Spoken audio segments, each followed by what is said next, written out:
one of our major topics is to be sure that we are making machines, producing machines that have a very large production capacity.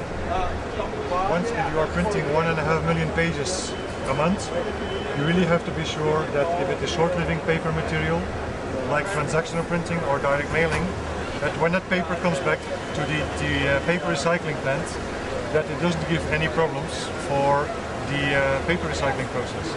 And in order to investigate that, we have been working already more than 4 years with a lot of paper institutes.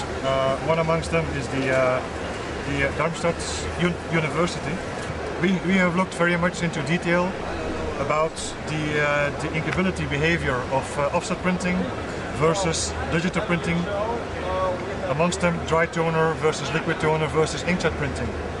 And one of the key points in the inkability step is getting the ink out during the flotation process. And the flotation process is a process where air bubbles are pushed through a mixture of paper that is going to be recycled. And these air bubbles have to take along with them the ink particles, creating a foam that then is mechanically removed. And if your ink particles have not the right size, if they are too small or too big, this process doesn't work anymore. If they are too small, then you have a paper pulp that remains colored, so this paper cannot be recycled. If the particles are too big, you are creating paper pulp after the flotation process containing large specks.